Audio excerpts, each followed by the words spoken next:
accelerated on the back of spikes in global crude oil prices. Let's check in live with the PSA to find out whether these estimates are on point.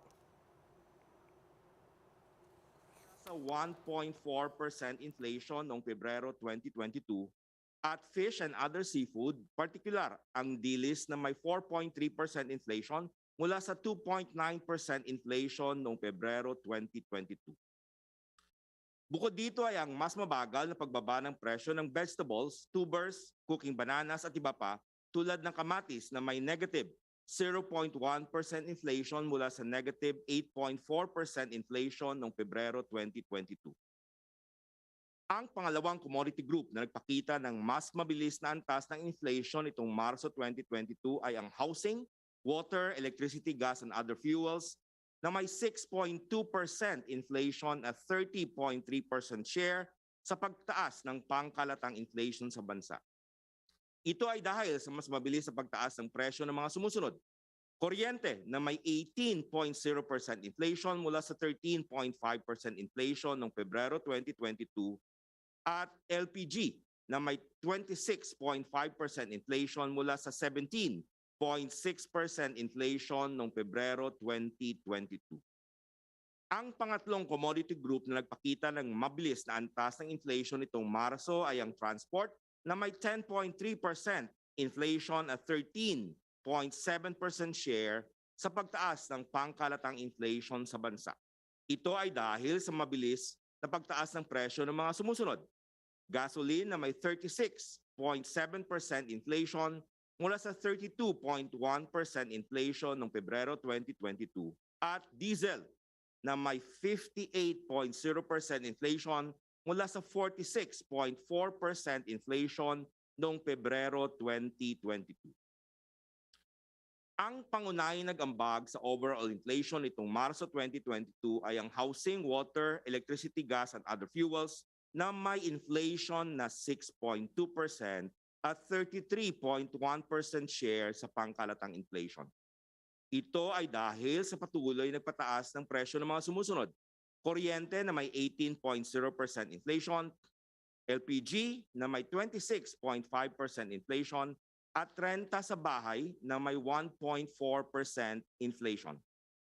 Ang pangalawang commodity group na may pinakamalaking ambag sa pangkalatang inflation ay ang food and non-alcoholic beverages na may 2.6% inflation at 24.5% share. Ang mga pangkat ng pagkain na pangunahing nag-ambag sa inflation ng food and non-alcoholic beverages ay ang mga sumusunod. Fish and other seafood tulad ng dilis na may 4.3% inflation, meat and other parts of slaughtered land animals gaya ng baboy na may 2.9% inflation, at mais na may 31.3% inflation. Ang transport ang ikatlo sa may pinakamalaking ambag sa pangkalatang inflation nitong Marso 2022. Ang commodity group na ito ay nagtala ng 10.3% inflation at 23.2% share. Ang mga pangunahing nag-ambag sa inflation ng transport ay ang mga sumusunod.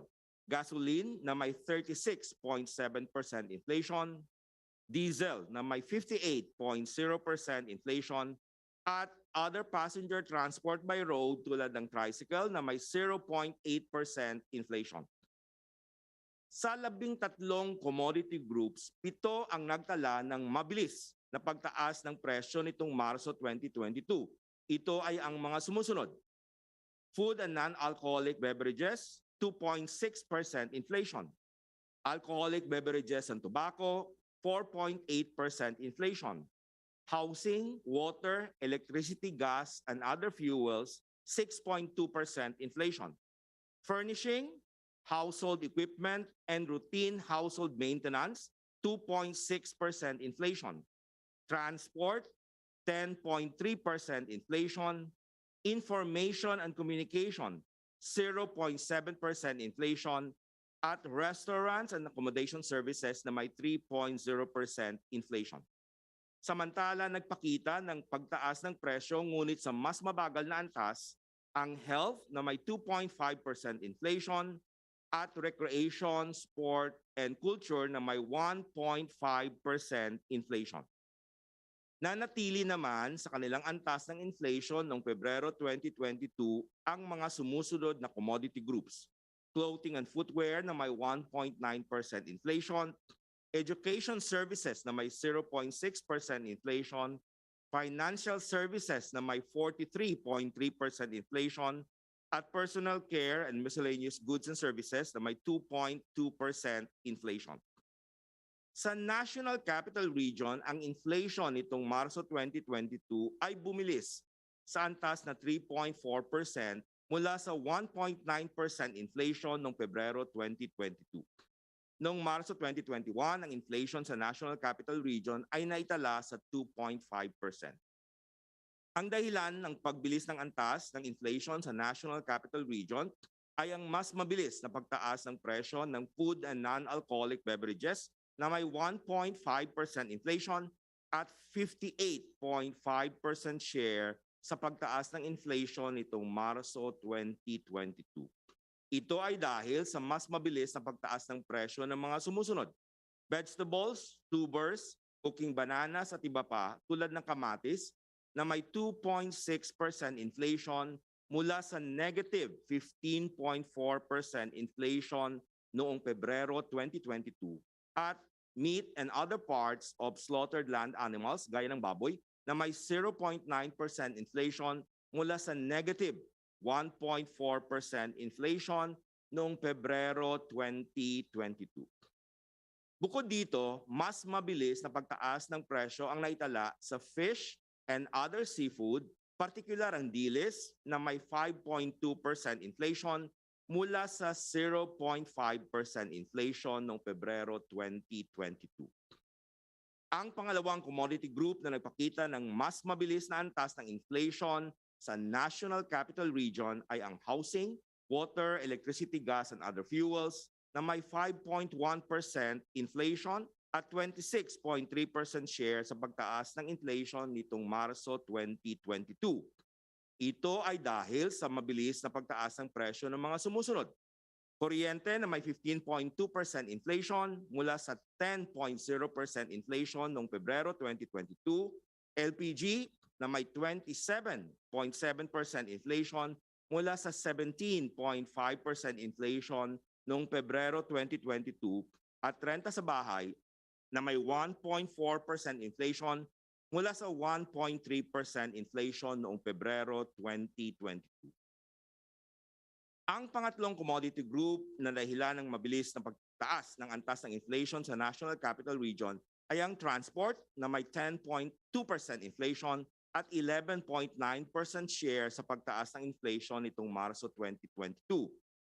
Ito ay dahil sa mas mabilis na pagtaas ng presyo ng mga sumusunod: diesel na may 62.8% inflation mula sa 47.5% inflation noong Pebrero 2022, at gasoline na may 39.3% inflation mula sa 33.4% inflation noong Pebrero 2022. Sa mga pangkat ng pagkain sa National Capital Region, tumaas ang inflation mula sa negative na inflation noong nakarang buwan ang mga sumusunod: mais na may 13.3% inflation, meat and other parts of slaughtered land animals gaya ng baboy na may 0.9% inflation, at vegetables, tubers, cooking bananas at iba pa, partikular ang kamatis na may 2.6% inflation. Nagpakita naman ng mas mataas na inflation ng mga sumusunod: flour, bread, and other bakery products, pasta products, and other cereals na may 4.6% inflation, fish and other seafood gaya ng dilis na may 5.2% inflation, milk, other dairy products, and eggs na may 0.7% inflation, oils and fats tulad ng cooking oil na may 7.6% inflation, sugar, confectionery, and dessert 3.9% inflation, at ready-made food and other food products not elsewhere classified gaya ng ketchup na may 2.0%. You just heard the PSA reporting March inflation accelerating as expected at 4%. This is near the upper end of the Bangko Central's 3.3 to 4.1% projection. And this is much quicker than the 3% inflation print back in February. but still slower than the 4.5% inflation seen in March of 2021. The main drivers of last month's inflation acceleration were food and non-alcoholic beverages, which recorded a 2.6% increase in prices. Other major inflation drivers were the price of housing, water, electricity, gas and other fuels, as well as higher transportation costs propped up by higher pump prices. Year-to-date, prices increased at a rate of 3.4%.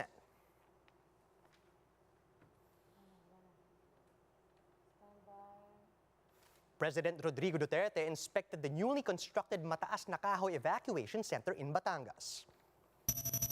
The Mataas na Kahoy Evacuation Center is one of the 3 new evacuation centers located outside of the danger zone of Taal. Each evacuation hub can house 150 families or up to 600 individuals during calamities. In his speech after the inspection, the president expressed his confidence that the new evacuation centers will greatly help the province, especially in the midst of the Taal volcano's unrest. I commend the people who have worked hard to complete the center with a strong sense of urgency. This would not have been possible without your passion and dedication. Kayong lahat na tulong-tulong dito.